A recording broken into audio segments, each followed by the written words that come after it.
as you're on your new journey for some of you, and for others of you, just wanting to come and learn more, and we appreciate that. We'll talk tonight some about some things that might be new or different. You've got a bag of goodies there of things we thought of, and actually Cortland and Prina and Kelly and Melissa and just brainstorming like what would be helpful. So hopefully those things will be helpful, and you're welcome to get those out while we're talking too. How many early ed families tonight? Great. 6 to 9-year-old families? All right. No. It's okay. 9 to 12-year-old families? Okay. 12 to 14-year-old families? Great. And 14 to 18-year-old families? Yep. Yeah, one of the things that's different, right? We don't say whose kids in the first grade or second grade, right? We try to just go by age levels, and part of that is just the Montessori philosophy that we're not trying to fill a vessel, we're trying to collaboratively learn together, right? So, some other folks, I keep trying to tell someone to go ahead and switch, and I'm switching my own things tonight. So that's me, Barbara. So Glenn and I, is he out there? No, of course not. He's always fashionably late. He'll come in with some story. No, I'm just kidding. Glenn and I started the school back in, gosh, I guess it was, well, I'll tell a little bit about the history of the school in a minute, but, stayed married through all this. We eat lunch together almost every day. We still like each other even, right? So this is our 28th years of school. And then Parina, what do you do? I've probably spoken to all of you over email, helping with enrollment and any questions you have related to learners. I'm here to help. You can always send us an email. And I work in the cupola. And the cupola is the name of the architectural jet out at the top of the roof as you enter. So we just call that the cupola. So, and then Melissa. I am the finance coordinator. I do payroll, pay bills, all things. Yep. And Cortland. That's me. I do a whole bunch of stuff, a lot of communication. So cupola notes, the Monday email will come from me. Events like this one and other like family engagement kinds of events, spring family picnic in May, things like that. Then I also do grant writing and that kind of like special projects. Great. And Kelly. I'm Kelly. I work at the Curb Desk with Dana, and I support health services, enrollment, finance, attendance, ordering. Answering the phones, Yeah. opening the doors. A little bit of everything. Yeah. Curb desk is that, as you enter that desk that kind of like makes part of a circle. So again, when we think of front desk, we think of, kind of this certain way of being, and, we try to just think about like what we want to portray with words. And so that's why it's the curb desk. And Dana. So I support health services. I'm also located at the curb desk, but back behind the curb desk is our health services area, where talking to healthcare behind like basically like if they're hurt, even and the teacher's not able to kind of handle that, or if they're not feeling well and we have to give you a call, we'll be hearing from you if that's the case. Yeah, great. So, and Glenn just came back in the room, so go ahead. Jump in here. So I'm Glenn. I'm the family liaison here at Community Montessori. So I'll be your kind of go-to. If I don't feel like I can support that, I turn it over to her, Barbara, our director, / my wife. And so I support technology, community, learners, and services, maintenance, so we're a lot of help. So also here for you. So anything we can do to help that conversation or help your journey be a little smoother, I'm here to help. So welcome. Great. And if you've already been to our website, you've seen the staff directory, which gives you all the, their email addresses, all ending at shinyminds.com, as well as there's bios on our website for all the staff too. So if you want to get to know a little bit about them. Some of your kiddos may have talked about Leo and Tico, and so they're located in my space. up at the front of the building. And so they get lots of visitors throughout the day coming to just pet or read or talk with them. Have you met Leo and Tico yet? No, not yet. So sweet pups, yeah.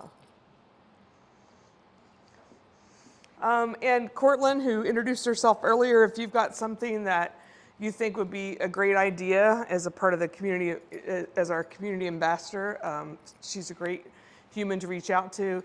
This will go out in the Cupola notes, and as well it will be on our blog. So, but again, their first letter of their first name and then their last names. Hers is a little bit more complicated.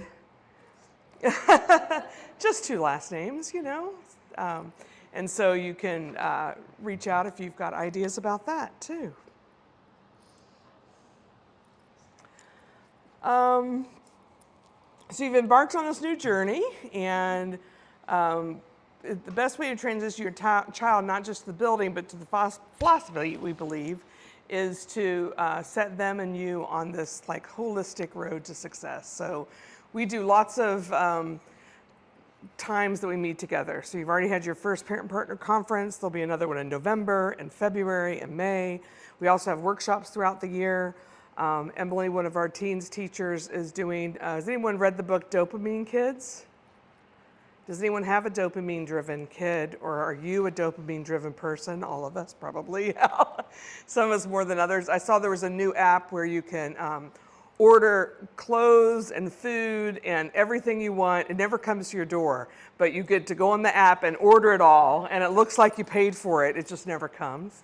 And so it just to fill that dopamine component, right? So she read that book this summer and thought it would be a great book read for the community. So she'll be meeting some this fall too.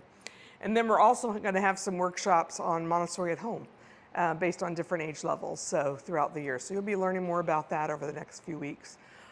This spring for the elementary and early ed families, there's a child's work night. So lots of ways to kind of lean in.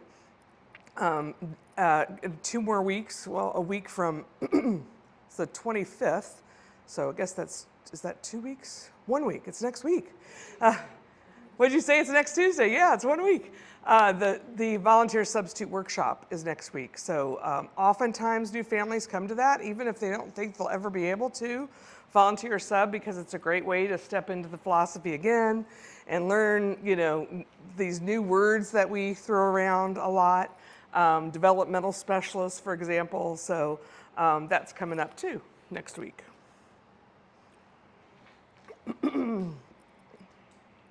So, you know, my background, education, IU Bloomington, I thought I knew schools and learning. We have our own children. And then we think, well, what do we believe? We came from a background of both private and public. And so for, you know, our process, we were thinking about, gosh, they were little, which direction do we think we go? And we saw a segment on Montessori education on like 60 Minutes. And I thought, how did I get through education and not know what a Montessori school was? And so I learned, you know, from that entrance and a school that was opening nearby, who Dr. Maria Montessori was and how impactful she was for really respecting children at the times of Mussolini and later Hitler. And actually Mussolini at one point wanted her to make Montessori schools the state school in Italy at the time.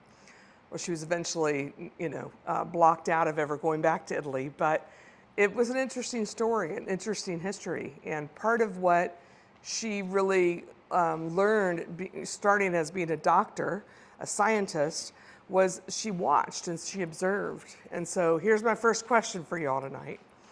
Who taught your children to walk and talk? The 2 most complicated skills as humans that we probably learn in our whole life. You did? You think you did? How did you teach your child to walk and talk? We started him with a walker and like one of the bouncers. Okay. You know, and he just eventually surprised me and walked across the room by himself. Wait, you mean he did it? I thought you said you did it. Well, I tried to help show Okay, so you kind of prepared the environment for him? Yes. So do you think? So do you think he, based on your environment, taught himself to walk, or do you think you taught him to walk? I think I had a part. You sure you did, because you're an exceptional parent. But you know, it's interesting, isn't it? You know, like if a child grows up in an environment that is conducive to learning, right?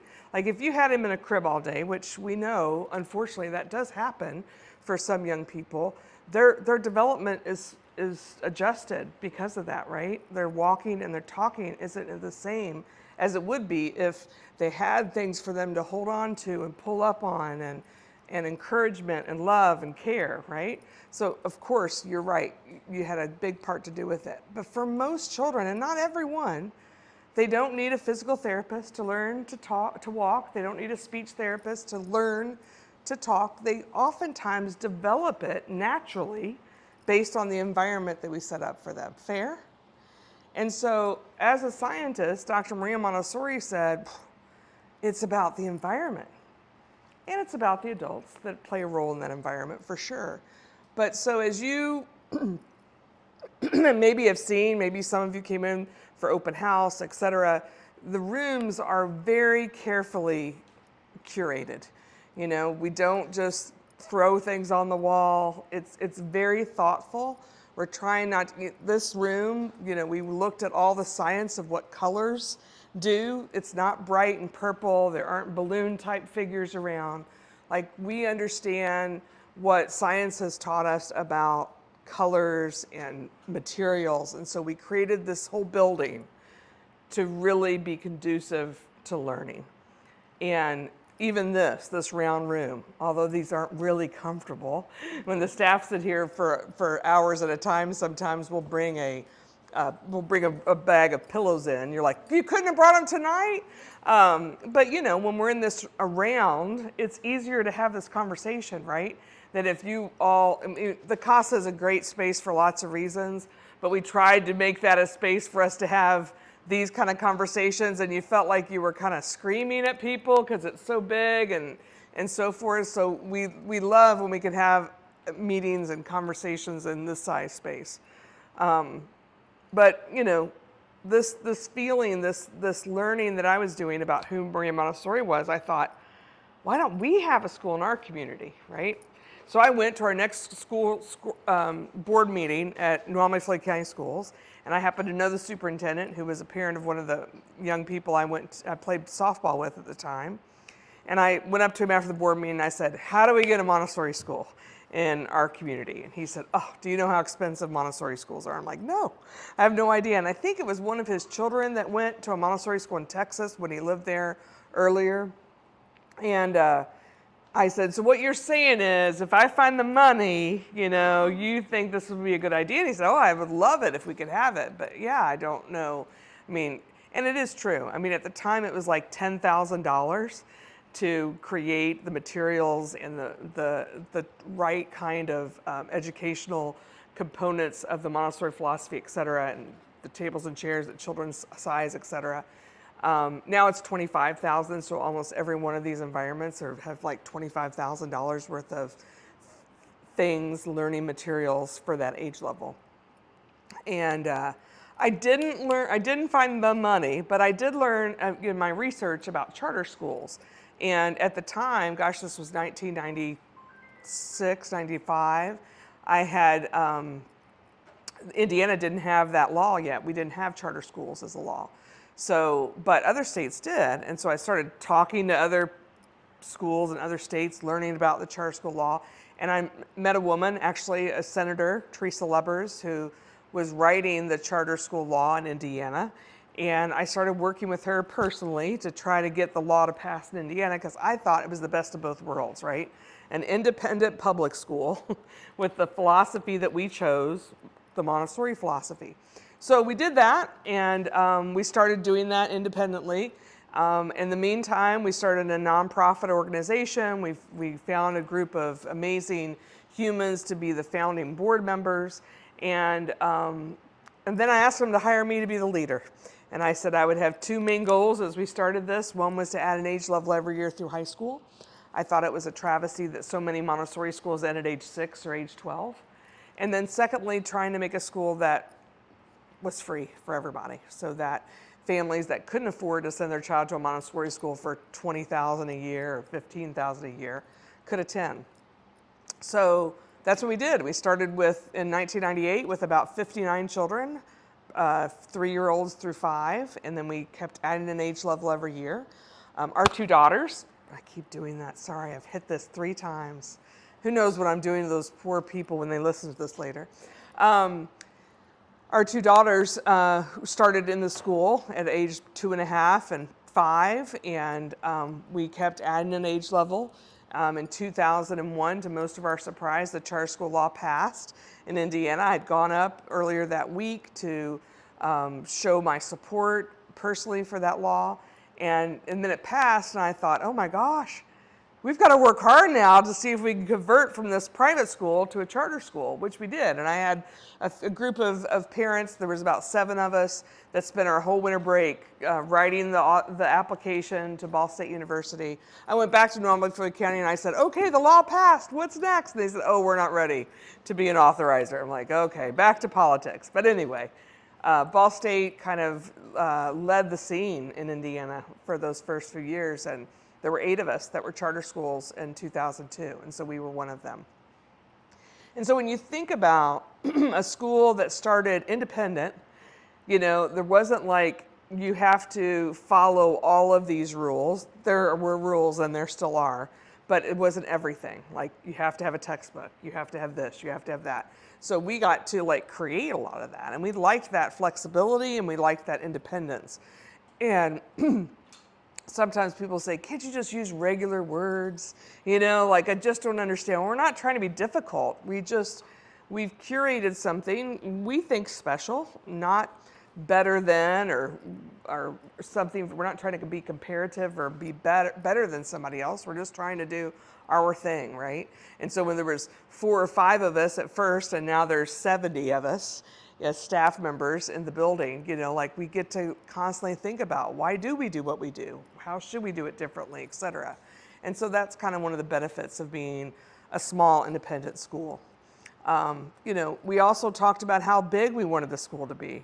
How do we have it big enough to create a community, but not too big that we don't know who each other are, right? So we hold a wait list of about 100 kids throughout the building, throughout the age levels, throughout the year. We have about 550 to 600 depending.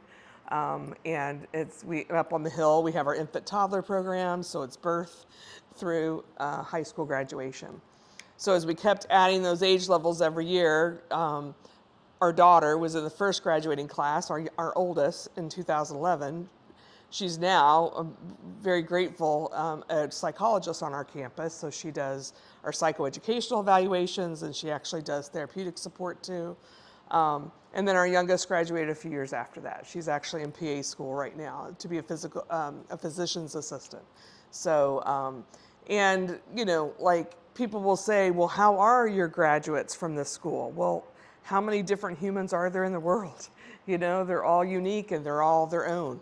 I ran into one a few years back, and they were working at Jimmy John's, and I said, oh, what's going on with your life? And they're like, things are good. And I'm like, great. Are you living nearby? You live with your family? Like, no, I've got an apartment. And you're probably like, why are you working at Jimmy John's? And I'm like, no, I think you should do what fills your soul. And they're like, well, that's what I'm doing. I'm an artist, and I'm still doing that work, but this pays the bills.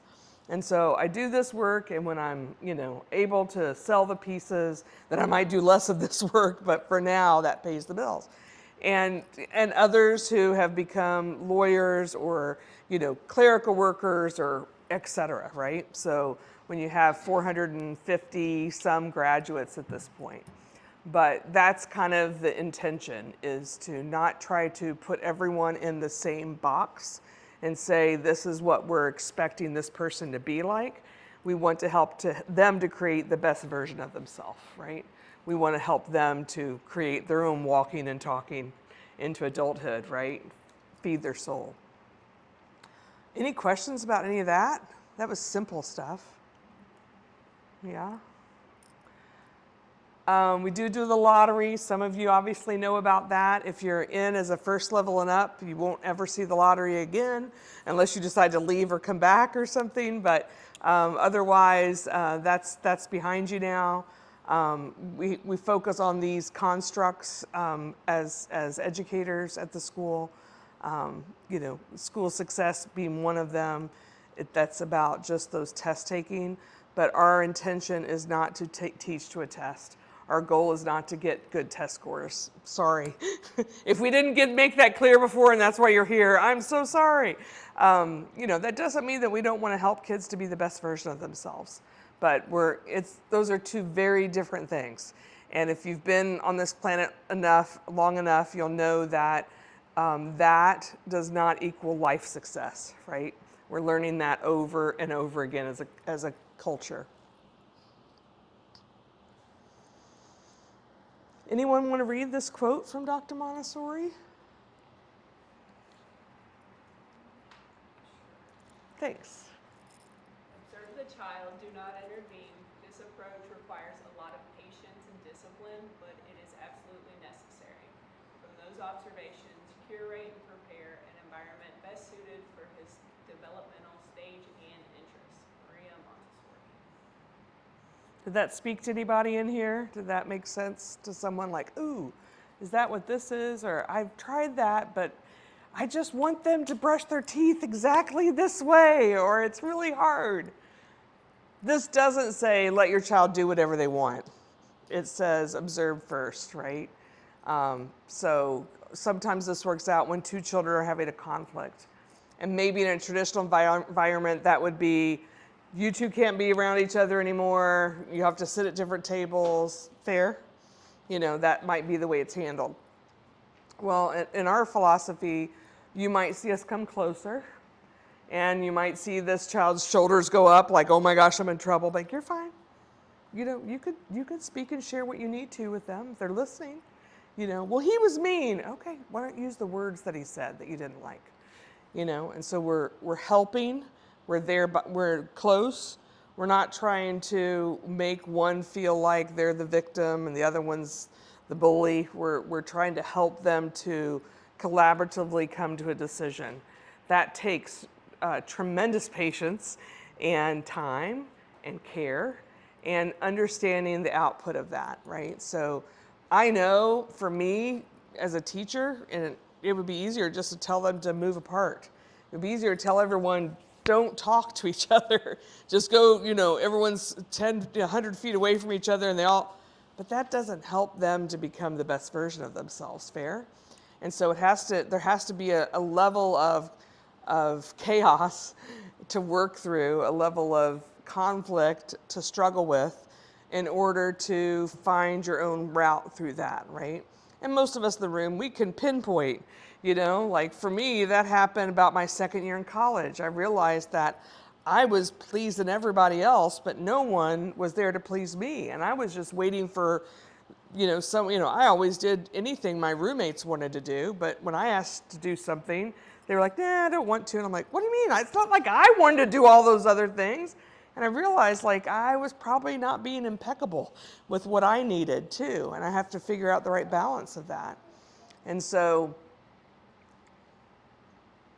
discipline comes from within, right? And so we recognize that a child might feel emotionally charged, dysregulated for the moment, like if we give them the time to work through that emotion instead of if you do that one more time, right? Like that promotes fear. It also can help them to not want to share what they need to share in order to work through something. So instead, we try to be beside them and coach them and learn from them. Sometimes that's a really big part too, instead of them being the one that's always listening to us.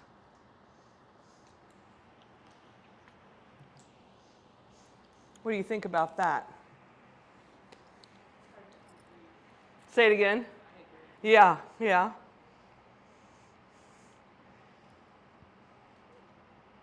And that's hard, and that's why we spend a lot of time. It's why we ask you to come to the virtual chat ahead of time. That's why we do all the parent partner conferences. That's why the teachers send out information every week. We want to help home to be an extension of school, and school to be an extension of home. And if we do this well, children will learn how to be strong, self-advocating humans, whether they're at the workplace or they're playing with a friend down the street, right? Because we've set up these environments in both ways. Sometimes we do that, this helping the children take the lead, and we listen, right? We listen to what their interests are. We listen to curiosities they have. Like if a child comes from the bathroom, they're like, what happens with that water when we flush the toilet? Maybe in some settings, the answer would be like, oh, we're not talking about that right now. Go sit down and finish this thing, right? In our environment, if we're at our best, and we're humans too, but we would say like, I don't know. I don't know all the answers to that, but what do you think about it? Well, I heard my mom say that our sewer line was broken one time. What is a sewer line? Oh, the sewer line. Huh, and then someone else might say, oh, that's the line, the big pipe that goes from the toilet. I guess it goes in the street. And another child says, you can't go in the street, and all of a sudden there's this conversation brewing. And I'm like, we have a sewer department in downtown New Albany. And I've heard that they take the leftover product from the toilet water and they sell it for farming. And they're like, what? I'm like, that's what I've heard. And, and so this might stir up, like this group of 10 kids might say like, can we go there? Yeah, why don't we plan a trip to go to the sewage company and see if they'll let us do a tour and ask questions. And so this little bus that we got, it's been a part of our goal system for a long time. We couldn't quite find the right path, is to just do that, right? And so oftentimes a group in a studio will have a comment or a thought or create something that leads to one of these, what Maria Montessori called going out trips. You're like, again, weird words. Why don't we just say field trip? Nothing's wrong with the phrase field trip, but oftentimes, what are your memories of a field trip when you were young? Lunch, exactly. That's what I think of. I'm like, I got to get a Hostess pie. I couldn't wait. That was what I got. What were you going to say? I went to a Lewis and Cookies, and I remember kids shoplifting in the gift shop. Yeah. A lot of excitement, right? A lot of I don't know. I remember being huddled around a lot, like we had to move from this place to this place. I love going out on field trips. But sometimes, like the word recess, it becomes kind of chaotic. And so going out is usually smaller groups and, short stints. And that doesn't mean that there still aren't bigger going out trips that we do. Like all of the 6 to 9 age levels, 110 kids, I guess, went to the new, I can't remember the name of it, down kind of in the Portland neighborhood in Louisville, that big, what was it? What's it called again? Playport. Sorry, I was like, I could hear part of her word, Playport. It is a neat place. It's like, I don't know, is it 2 acres? It's huge. I went there, actually, they were like, has anyone been there? And the one person that had been there wasn't able to go on the going out trip, so I drove down there and I was like, this is so cool, And they were like, they had all these conversations like, should we have them be in different zones? Should we let them rotate? Like, how do we make sure we can see them? And I mean, at the end of the day, they let them go wherever they needed to. And the adults were the ones that kind of stood around the boundaries just to make sure everyone could be seen and so forth. But, it's a really neat place. And kids got to, challenge themselves, had to figure out like, oh, I need to take a break. That was a long, big thing I just did, right? And the adults were there to support. And so there's still bigger things that happen. But this process is really for those little thoughts, those questions. We love it when kids are curious And when they are curious, we want to help feed that. Doesn't mean that there's a black and white answer. We're not trying to tell them, well, sewage comes from this is what it does. If I would have said that in that moment, what do you think would have happened to that interest of that group? Yeah. How many times have we done that as parents, right? We're like, oh, you want to know about that one? And then all of a sudden they just start dwindling off. Wait, I thought you wanted to hear about, it's not as interesting. That doesn't mean there's not a time and a place for that. But it's also really fun just to be present with them and not feel like we have to be the ones with all the knowledge, right? And oftentimes, one of my favorite things to do is to tell kids about mistakes I've made.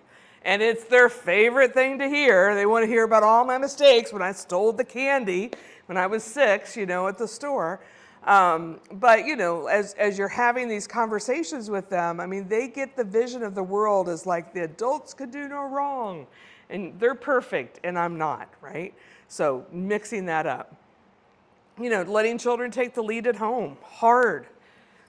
You may like your spaghetti a certain way, and the child wants to make dinner tonight. And you're like, I'm okay with you making dinner, but we are going to follow a recipe, That could be the boundary with that. They're like, okay, so let's look at the spaghetti. How much time do we need? Okay, so you want to use jarred sauce. I also have a tube that I like to put in it because it gives it some more flavor. So we need to have flavor too, and so you're negotiating. But there might be more sauce around the pot than there would be if you did it, but helping them to figure out like how much, and not trying to save them all the time. Hard. They want to use one, 8-ounce jar for the family of 4. And you're like, okay, so that's fine. Let's see if it works out. Is there a way we can know if it's going to work out? And they're like, I think it's going to be fine. And you know what? Sometimes they're right because 2 of us wanted butter on our noodles that night, right? So, helping them to take responsibility, try something new. They're good afternoon. See, I'm still doing good morning. What is wrong with me? Come on, Barbara, wake up. Like you can choose 3 fruits today that you haven't tried before, or you could choose 1 vegetable that, could be your own vegetable, and then we can look up how we're going to make it, right? Giving them the leading part of that. Here's some other things you can do to support consistency at home. Whew, the first one's hard. Does anyone have an example of that? Model the behavior you want to see with your child without necessary double standards. Okay, so my child is 14 now. Uh-huh. Growing girl. But in my thought, shoot, my child is my house. I can open her door and walk in anytime I want. Uh-huh. But I don't want her doing that to me. Uh-huh. So I have recently, for her request, started knocking on the door for Yeah.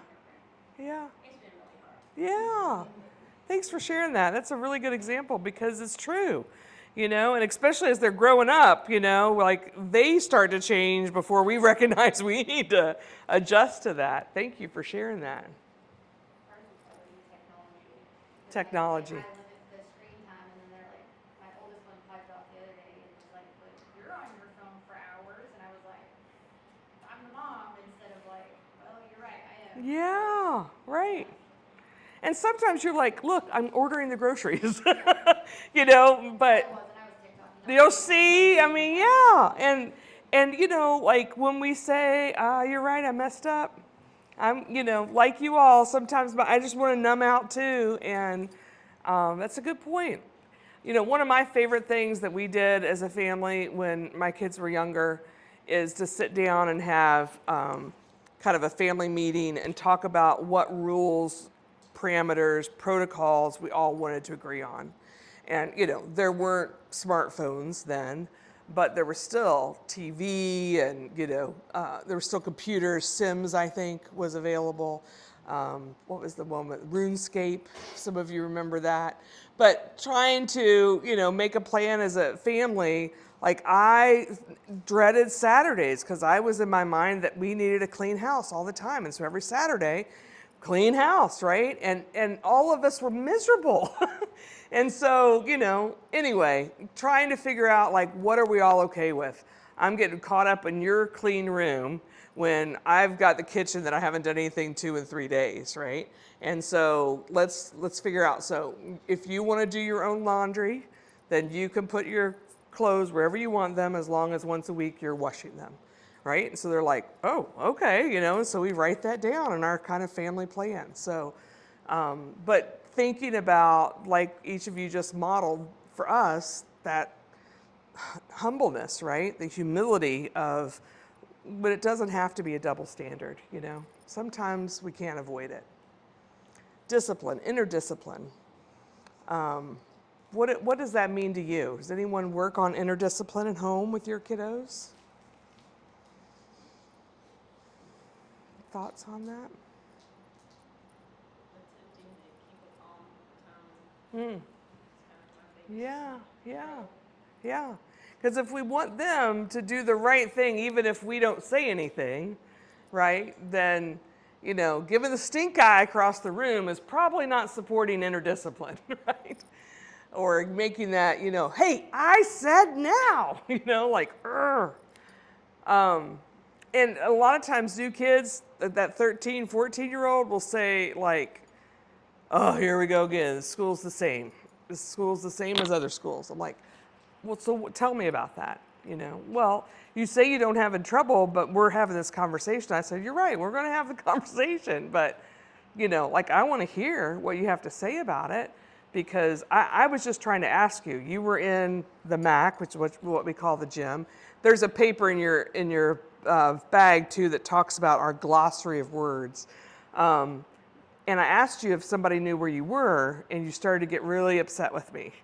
And I just asked you to come talk to me privately because it felt like you were getting energy from the folks around you. So can we talk here? Do you want to go somewhere more private? And they're like, no, we could talk here. Okay, so what's going on? No, I didn't ask because I didn't know I was supposed to. Okay, you could say, I wasn't sure. Let's go talk to one of your teachers together so we can, wait, I did know, they told me, I just didn't want to. I said, okay, well, I appreciate you being honest with me about it, but we are going to have to make a plan because they need to know where you are, I see the litmus of inner discipline when I've got a kiddo that's been here for a couple of years or more, and I say, hey, does someone know where you are? And they go, I messed up, sorry, I'll go tell them, and then they just go. And like they're not worried about the in trouble. They're just trying to come to a recollection of what needs to happen next, right? So working on that, Maria Montessori said, I know that the room is what needs to happen when I can walk away and the children can run the room without me even there. You think I'm romancing you? You think I'm telling lies to you right now? You think it's possible? A room full of 3, 4, and 5-year-olds without the adult present can still function in that room? You don't know if the room's, yeah, you're like, I'm struggling believing that it's going to be the same. And so she would leave the room and go to the observation window. So some of you over here that had early childhood families, there's observation windows down there. And sometimes the teacher will just come out and stand there. There's 2 teachers in every room, but, just to see how things will happen. My favorite story to share, and I'll try to share it quickly because I could talk about this, but I was watching at the observation window and this new 4-year-old was in the room and they'd been given a lesson on, let's say it was pumpkin scrubbing. So it's not just a station where they go over and scrub the pumpkin. It starts with the shelf. They get the container off, they have a bucket, they have a pitcher, they have to go get the pumpkin from somewhere. There's soap, so there's like 40 steps to this activity. The teacher doesn't say, okay, step number 1. No, they just, without many words, go and show them how to fill the water up, pour it in the bucket, all the things to scrub and then clean it all back up again, put it back on the shelf for the next person. So I see this kiddo and he goes to get the pitcher of water. He's filling it up at the sink. It's full. It's now concave.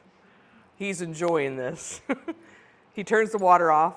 He takes the first step and spills it, right? Slosh, there it goes all over the floor. What does he do? He's new to the school. What? Someone said something. Starts crying. Could. Ah, I'm in trouble, right? Or something. He didn't cry, but he did look up like, oh my gosh, where's the adults? I'm sure I'm in trouble. And he's looking around, his shoulders are up, And if the adults saw them, you couldn't even tell because they didn't make a motion towards him because they were just seeing what's going to happen, right? And so he's like thinking probably to himself, this is a weird place. He takes another step. What happens? Splash, more water comes out. Again, he's, tightens up. He's looking around. At this point, I can tell that adult's looking from the corner of their eye, but he doesn't see that. He's like, huh. So he takes another step. Well, at this point, half the water's gone. So then he starts pouring it on the floor.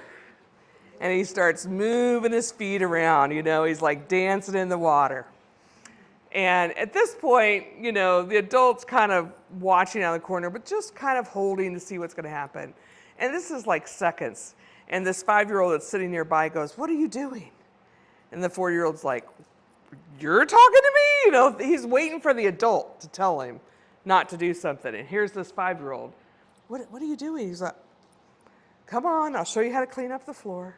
The 5-year-old takes him over to the area with all the cleaning supplies, shows him how to put this towel on the end of this cleaner and mop up all the floor and then take the towel off and wring out the water. And now I'm telling you, this kiddo spent 6, 10, 12 minutes. There was not a spot of wetness on that floor when he was finished. He loved it. He loved every second of it. The 5-year-old showed him and he went on about his business and the adult's just like, they got it, And so he goes and fills up the water again. What do you think he does this time? Yeah, he stops when it's lower. And then he walks very carefully because he's like internally motivated to do the job now because he just learned the parameters of it from this 5-year-old. But, that is this interdiscipline piece. It's hard to do. But when you have that happening in a room of 26 or so kids and they're checking in with each other, you don't hear, Miss so-and-so, we don't even use Miss, Barbara so-and-so, you don't hear it. You might hear it at the beginning of the year for a kiddo that's new to the school, but after that you just don't hear it anymore because they just learn how to talk to that kid. So instead, like that child did this one, like you're getting our floor all wet. And this child thought he was hearing from an alien, He never had another child give him direction like that. Now, if this child would have said, hey, stupid, sorry.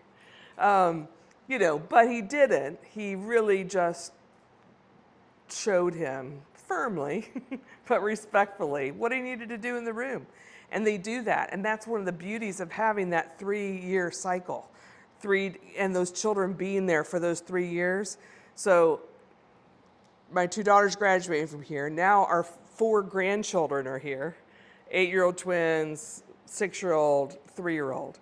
And to watch them as they come into an environment. So each of them went through 3 years. They've been here since they were 3, or one of them actually was 1.5. But to see them go from the youngest to that middle to that oldest and how they develop, like all that, it matters, And so we really, that whole part isn't just about mixing up age groups, it's intentional. Why would we not say good job?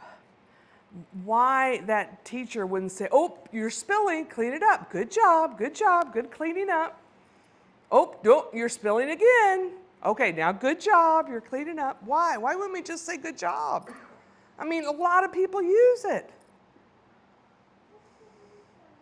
Any thoughts? Because it teaches a child that their action, like, only if they do it correctly do you praise them for Yeah. it. So that they have to do things a certain way in order to be appreciated. Yeah. And I'm not saying anyone in this room is bad if you say good job. It's just intentional for us because we can, and it works.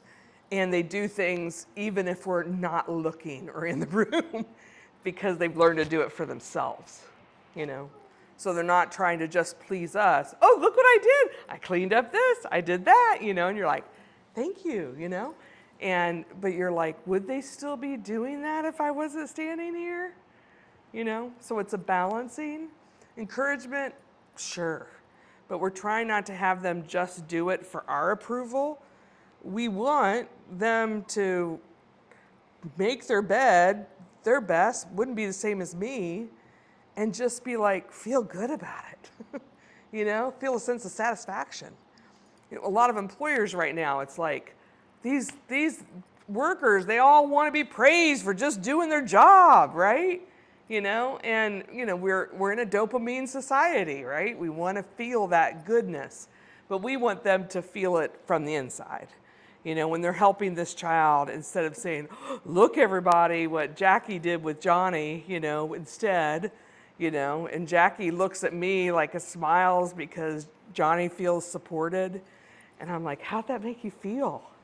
He goes, oh, Johnny was so happy. I'm so glad I could help him, you know. That makes a difference for Johnny, you know.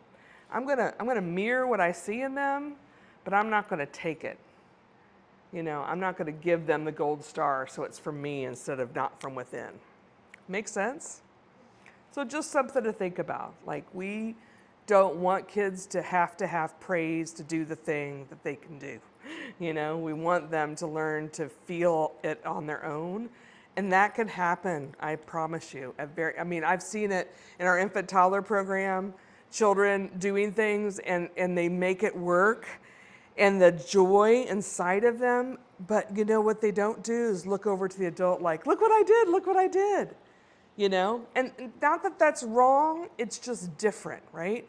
It's a different sense of community when they feel good about something instead of feeling like somebody always has to tell them if it was good or not. Make sense? Yeah. How do you break that cycle? I mean, ours Yeah. specifically is very praise. I mean, Yeah. we'll seek it out. Be like, Yeah. look at this, and then ask the next one to look at this. Like, and so Yeah. how do you break that? Like, Yeah, so just start saying thank you.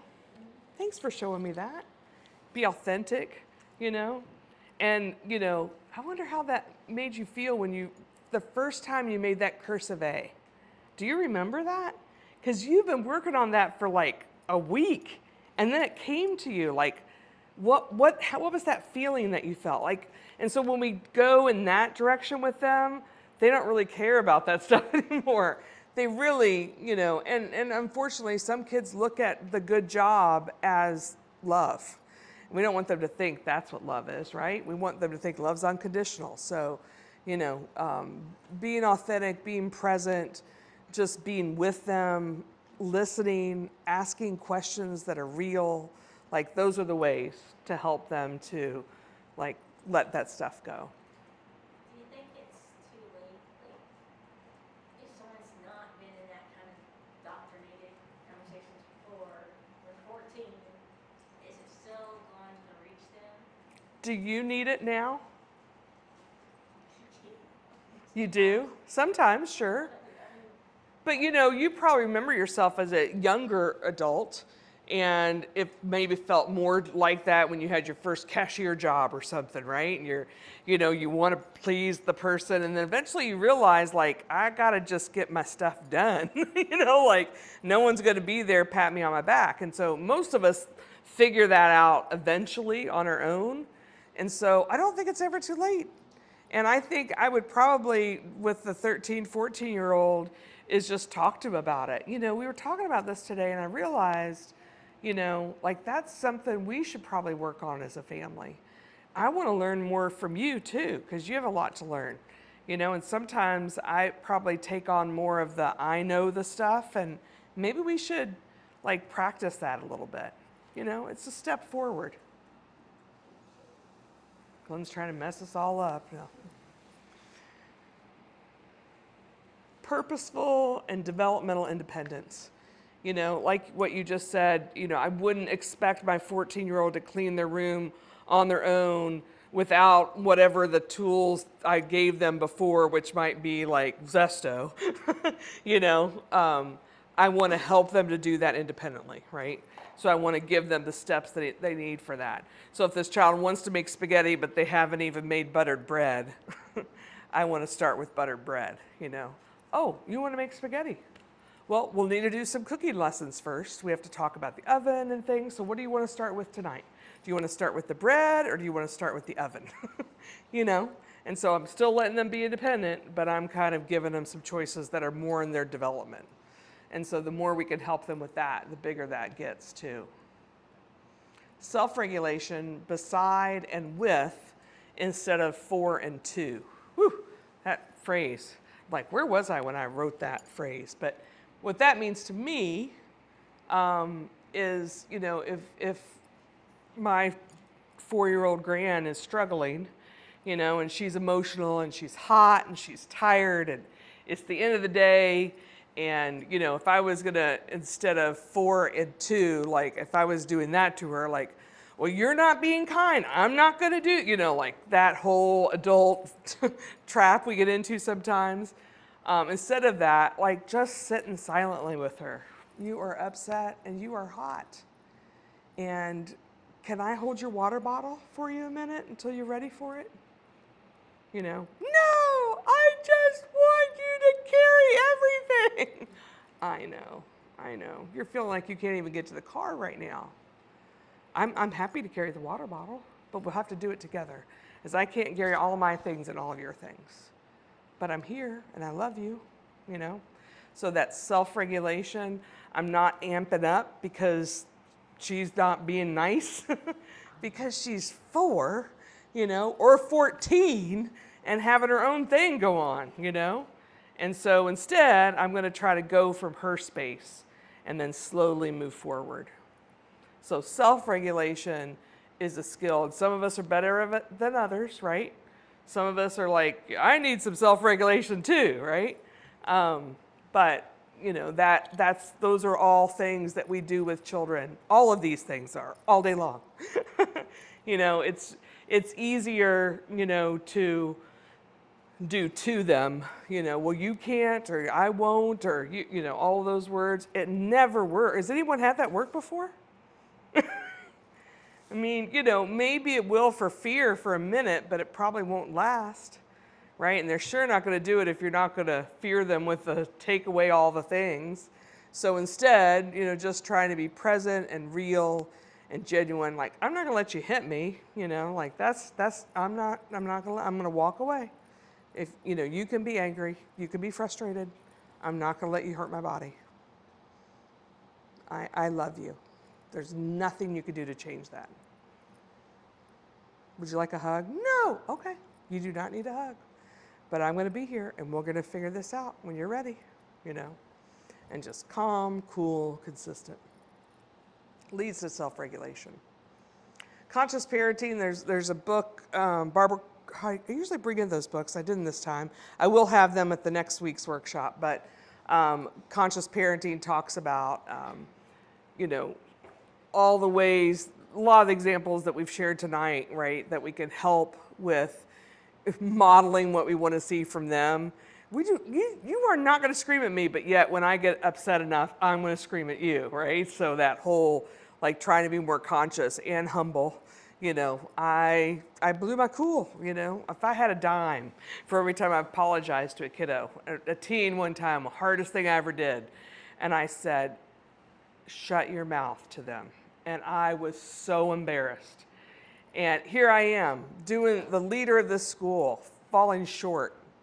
And I felt like I had to get this under control quickly, and I jumped into something that I learned probably when my mom did that to me and years ago.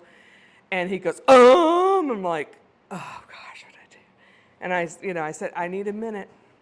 You're not, I hear you. I made a mistake. Oh, I'm like, I did, but I need a minute. And when I had my minute and I said, I could have handled that better.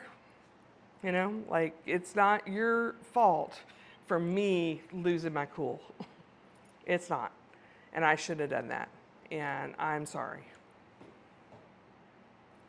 And also, you know, like, you have to be where you need to be. both those things can be true at the same time, you know. Say it again. I said, like, taking accountability. Yeah. Like, I was mad, I'm sorry. Yeah, right.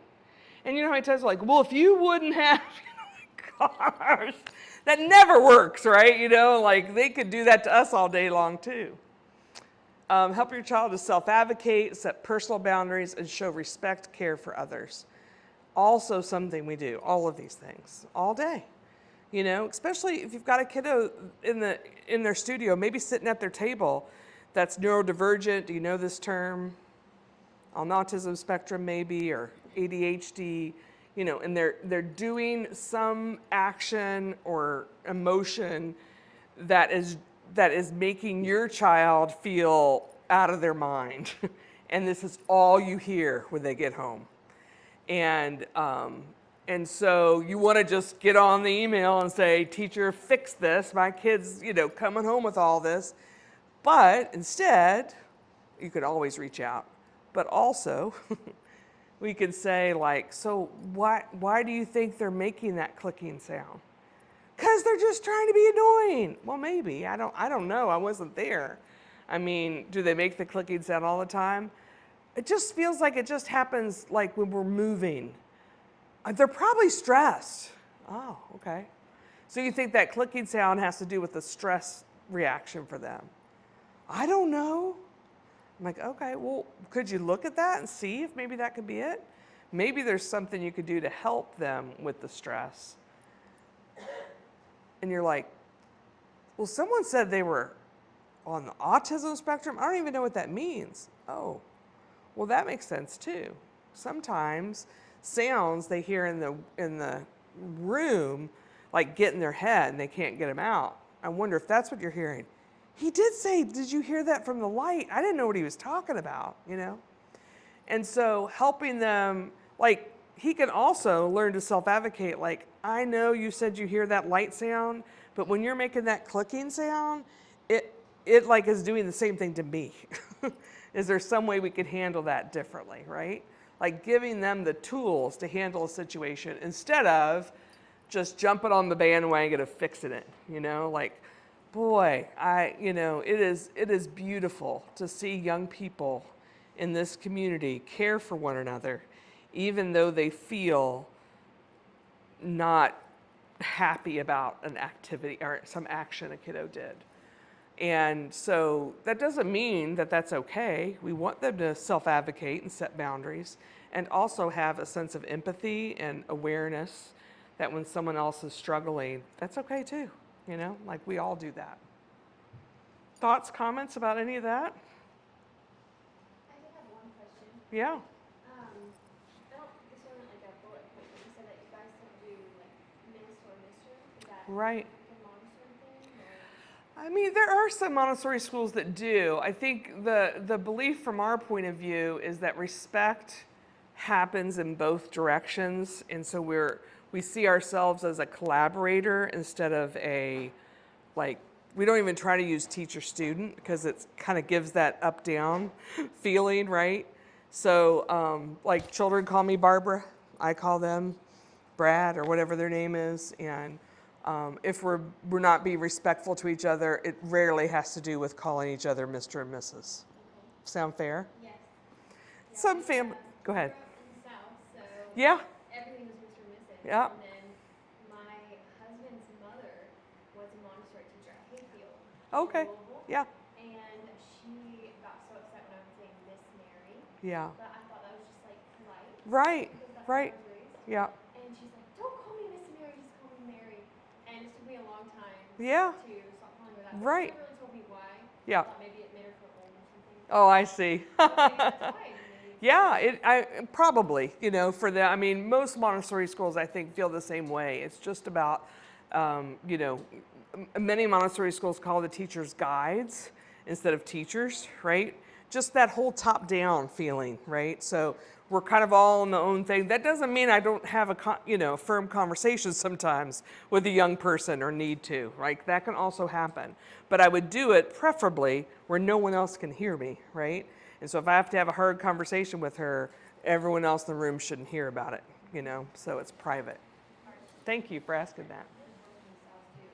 Yeah. it's weird to not say like Mr. Allen or like because we even do it with like our friends. I'll be like, oh, this is Miss Carly or like whatever, and so she's like, I have to say their first name and I don't know what to do. And I was like, well, I don't think you're gonna get in trouble for saying it. Like, Yeah. if it makes you comfortable. And she's like, that's what I'm supposed to. And I was like, talk to them. Right, right. Yeah. And sometimes kids still do because their families have that feeling, but we don't need it and we'd rather just be the same, you know.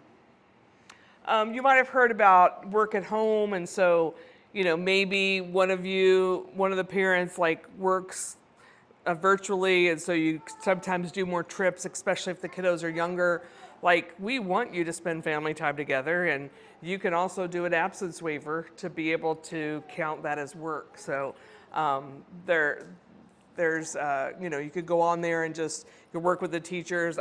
They're absent today, but I think we're going to go up to their nana's house, or we're going to clean the cemetery, and I wonder if our 4-year-old could use that as their work at home today, because we're going to talk about the family members in the cemetery, et cetera. They're like, perfect, you know.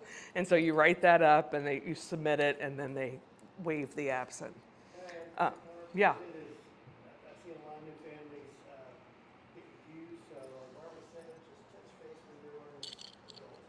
Mm-hmm. So that you're setting yourself up for expectation, because some staff members might not say that's a full day, even though we can talk a little bit about it. So just let them have Mm-hmm. expectations, be there to work with them, because they're the ones that's actually going to sign off on that. So the more you have ownership of getting with them and knowing that they're in agreement with exactly your plan, that's going to help you be successful. Yeah, for that 14-year-old, that might not work for them, right, for their absence waiver, because they on their advisory notes, which is the way the teens share things that are you know missing or due, they've got 19 of those right now, so they'll need to probably do some of that too, right? The Parent Square app, and so you've got that, you know, group. So we'd love for you to use that, and that way both teachers know. We talked about multi-age environments, snack and lunches, and you probably know this because every one of you has read the handbook. I know I'm being redundant, but we do have microwaves, and we do encourage that. You know, especially age appropriate, developmentally appropriate. Let them shop for food. You know, tell them what they can get. You know, if instead of you picking up, you know, 10 Lunchables, you know, like you could choose a Lunchable a week, or, you know, you need to have at least one vegetable, you know, or one grain, and then give them a budget to try to do that. Those work really well. If you're not sure how birthdays work and they haven't talked about it, just send that in that group message, you know. When they are available, they'll message you back. But every studio does that a little different too. Prepared environments, you know, so some studios really encourage, like, they don't need a backpack, please leave those at home, you know, helping them to wear shoes and clothing that can go out to the woods in, et cetera. So the drop off and pickup, as you know, you've been doing that, and you've got a sibling, you've got one child here, in 20 minutes you've got another child, and you're like, I noticed that you needed someone to help out at the pantry. Could we do that during that time? Absolutely. And so you could sign up to help at the pantry and go up there and sweep out the pantry during that time while you're waiting for the other sibling. But we do just ask that you keep your kiddos where you can see them and oversee them.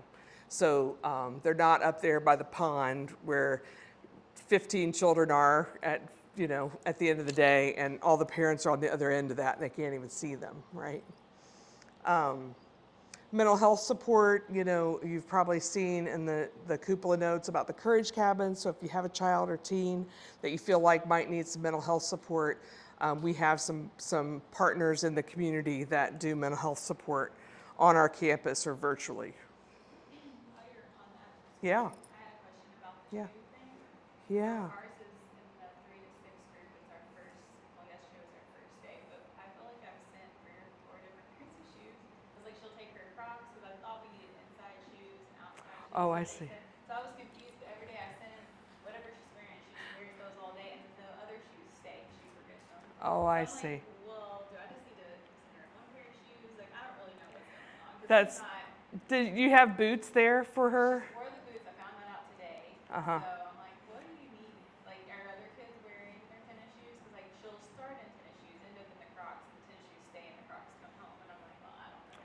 So you just need a boot that stays here, boots that stay here, and then whatever else she wants to wear. Okay, because I'm like, well, what do they mean about when they're inside? They don't want the dirty shoes in. I think they're just talking about the boots. Okay. That makes sense. Sorry that was confusing. Some studios say you could also bring, go ahead. Same here. You felt the same way. I'm so confused. I'm like, why don't you go collect all your shoes and your clothes? And you've got like 3 or 4 pairs of shoes. Oh, bless your heart, Oh, yeah. it's only day 2. Oh my gosh. She just runs around in her socks outside. Yeah, which is fine. We don't care. But I'm like, what do you want? What do you need? I'm talking about my kid. I'm like, Yeah. asking her, what? Yeah. Like, But it's also okay just to ask them, yeah. you know, because especially when they're young, you know. Like, can you encourage her to like bring that stuff home? I'm sure you don't have room for it. Yeah, I'm sorry that was confusing, yeah. So yeah, they probably are just talking about the outside shoes, the boots, and then they bring another pair, you know, that they'll wear inside and so forth. But some also have the slippers, and so that might have been. That might have been it because she was talking about like on the mats or something. Like inside. So the rugs are usually the place that defines the work. So they don't usually sit on the rugs; they just sit around them. Maybe she was. Yeah, I don't know the context of that part, but yeah, just send something on that group message. No problem. Some things coming up. So we talked about parent partner conferences, the workshop for volunteer substitutes next week, picture days coming up. We have a break in October, and then we have the child's work night. So I just kind of ended with that. But child's work night is really cool to come in and kind of have children give you lessons that they've been doing. So it can be really beautiful just to kind of be present, just not ask a bunch of questions, just be there and let them show you what they would like to. You know, looking at the family handbook could be helpful. We have this blog with lots of information, past workshops that could be helpful. Conmigo, does anyone know what Conmigo is? What did you say?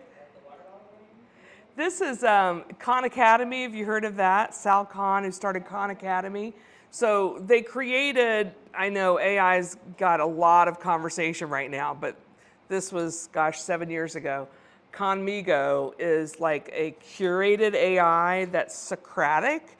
Instead of an AI that will just like write a paper for you, this is, instead you might say like, I don't know how to do this problem.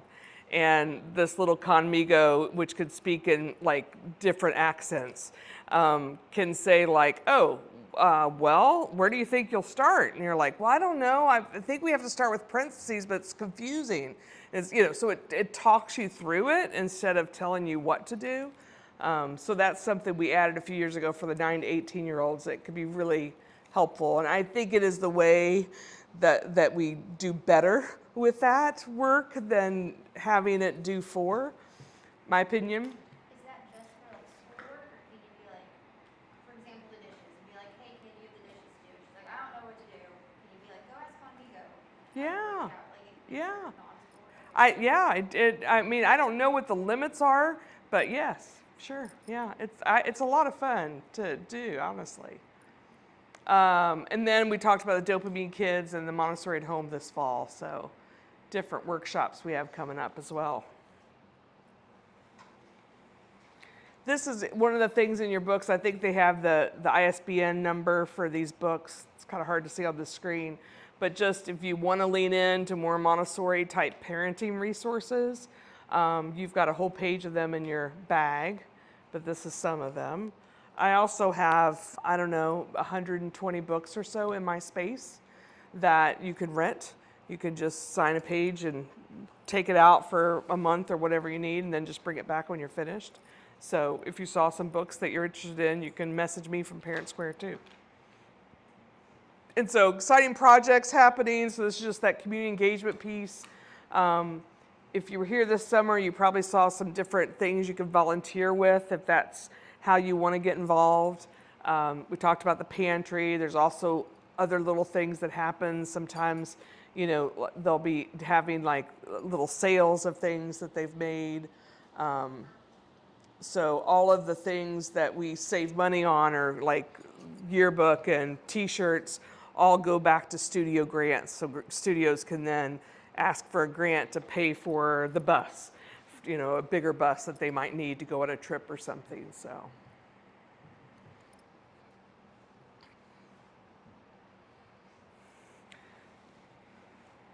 just some reminders of things to remember.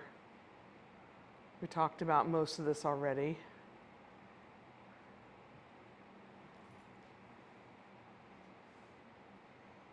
There's a spot, if you go to our website, shinyminds.com, you go to current families, you can log your volunteer hours through that as well.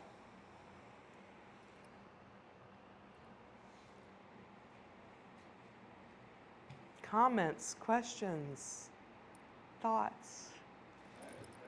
Sure. Do the early learners ever do a going out trip? They do not. Okay. Yeah. The buses are shown to not be as safe for that age level, so we just wait until 6 to 9. Sure. Okay. Yeah. Thank you for asking that. Yeah. Yes. Do you have any suggestions in terms of like packing lunch for the eaters? You all seem such a wide variety of kids. Yeah. That's a great question. Yeah. Because my son will not eat hardly anything. Yeah. I will tell you this. They will, if you were to be a fly in their lunchbox, they will eat so many different things that they will eat at home when they are here. So put in something different each time and see what happens. Because they're seeing kids eat red peppers and, all kinds of different vegetables and foods. They're eating an avocado, so they're seeing all that. And, and I think too, just letting them go to the grocery and pick out things that you're going to try. You want to try a beet? Our grand who ate lunch with us, and she's like, ooh, that looks gross. And I'm like, oh, it's spinach and cauliflower with cheese. And she goes, could I taste it? And I said, sure. Could I have that for lunch tomorrow? But when they're in the room with all those kids and watching them eat and they see so many different things, I've seen it over and over again, making their own eggs. You're like, they won't touch an egg at home, but they'll make eggs in the early childhood environment, and you're like, what? But that's what I would do, is just try to put something new, part of our belief in our family is we try something new. Sometimes we try something new. And I tell you, if you give them something like a knife to cut up their peppers, they're going to be more likely to eat them too. So the more we give them an interest based on that, the better that process will work too. Our daughter was very picky in the Grace. the letters. Yeah. My lab is Oh, yeah. She will not, if it's green, she will pick it out.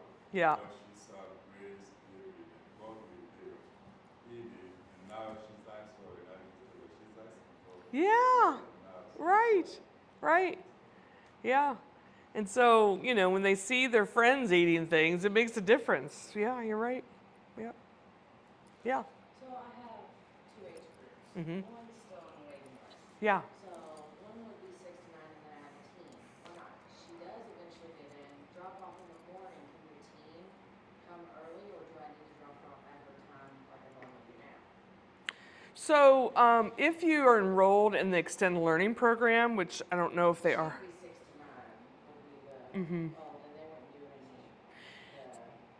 any, So you're saying if the teen just in the morning. showed up, yeah, you could just see if there's spots for morning extended learning. The other options are to look on that carpool list that I think is still coming out in the cupola notes, where you could see if there's someone else that's dropping off, or she's like, can I go talk to okay, yeah, This is no big deal. okay. We live 2 minutes down the road. So it's not a big deal, yeah. But if you did have to leave, those are other things people do, is would you mind if she sat with you today because I've got an appointment this morning? Sometimes they'll do that, yeah. Yeah, great, thank you. It's good questions. Gold stars all around. Was this helpful? Anything else you'd like to hear that we didn't talk about, or you're like, gosh, don't worry, probably someone else has the same question. What was the name of the book? Dopamine Kids. Dopamine Kids. Yeah. So I think there's a flyer in there about it too, and we'll have an RSV coming up on it. Yeah. My son wanted to know his oldest name. Is that Oh yeah. well, So not with me present, but we actually make the parents hold them first. I'm kidding. We don't. No, So we have about 5 snakes in the building right now. Sometimes you'll see them with them wrapped around their body, walking around with them. Poe, which is the 7-foot boa, doesn't just, yeah, the big one. She's got your number. No, I'm just kidding. But Glenn will sometimes get Poe out, and kids will hold their tail or different parts of their body until they wash their hands first, and so it's like the kids are much more. They don't have all the fears that us adults have grown up with, right? Yeah. Yeah. Yes. So for a child who's never been in any kind of childcare or like anything, Yeah.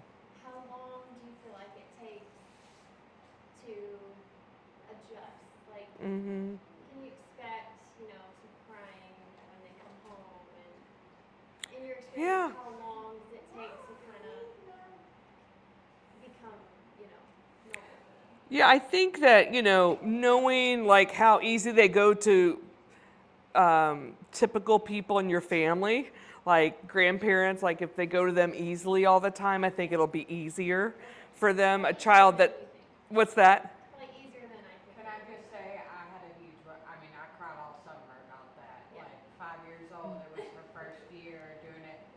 The woman opened the door and said good morning to her, and she was hooked. Gone. Like, there was no mom and dad after that. I mean, she felt, and then she's, good morning, good morning, good morning. And then I'm sure she got out of the car this morning and probably went, I'm back. She always does. But yeah, so I had to wait. And then sometimes a week to 2 weeks in, they're having a struggle, and it Yeah. could be they didn't sleep as well, or they're just like, okay, I'm finished with this now. Yeah. I want to go to my tablet, or This morning was the first morning that when I'm like, oh, you want to go to school? She was like, no. She was tired. She said, Yeah. and we're learning that. So, Yeah. But then once her dad was going to go to leave, she was like, oh, no, I got to go to school. Aw. And was out the door with dad, and she loves it here. And It's now not that's really what I predictable, find right? out. You can't. Finding such a good Yeah. program Aw. for her that she truly fits in at, and seeing, because I have a 14-year-old who's doing homeschool because she hates school, hates all of it, and to see this child who's in a school that she loves Yeah. blows my mind every Yeah. day. So I'm thankful for that. Makes a difference, right? Yeah. Yeah. I would add to that too. I think the more you show emotion, around stuff like this arts and everybody else, the more you feel strong about you're in the same place, you're da da da, I'll pick you up, and then you go. The more you're like, it's okay, don't stop crying, or no, or something like that. Yeah. It just makes that. Yeah, I asked them, transition. can I bring him in? And they were like, no. And, No, you can't, because you just have to let him have the car. and And I this has agree. happened twice so far this year. Yeah. That I've helped support, and I would go back and check on the learner, and I'd send you a picture with it later, give you a call, because I know you're a basket case at where you are, right? So yeah, we know that side of that, so our goal is to help you just as much as them. Yeah. It's hard. Yeah. Is there any like social groups for the teens that I know mine is big on I want to make friends because she's been homeschooled and she's been in several different school environments. So is there any hangouts that teens can do or anything like that they can connect outside of school or Our culture isn't really set up real well, right, for that, for young people. Like, there will be some enrichment programs that are going to come out in the next week or so. Like, one of the programs that Alan and the Teens program does is what's called Third Base. It's just a place, what'd you say? Third place. Third place, thank you, not third base. Third place. So a third place for kids to go, So he's done that kind of like a Friday night thing. They do like dances or exhibitions, and there's theater stuff that some kids get involved in, and there's not enough for all the things that need to happen that can be supported by the adults that are feeling that capacity in the world right now. So it's a tricky balance for sure. I got a question about pickup groups. Yeah. What number do I need to call to come get my kiddos? I got two, I don't know. I called one today, they said that was the wrong number. What number do I need to be calling? Extended learning is what you're talking about, right? After school program? Yeah. Okay. Glenn's going to help you with that before you leave tonight. He's looking up the numbers right now with you, so. So sorry. Yeah. Yeah. So if our child has like a doctor's appointment, and we need to pick them up early for the doctor's appointment, do we send an email to the learning guide in the class or in the That parent square group. parent? Okay. Yeah. So you just reply. That parent square group is your whole way to, because then everyone knows the same information. Yeah. And they get it instantly. You know, it comes as a text to them. Yeah. Yes. Yes, sir. What kind of food can I eat here? What kind of food? Anything that you and your family pack? Yeah, you pack your own snacks and your own lunch, and you can bring those things that you and your family packed. Does that sound good? What food do you like to eat?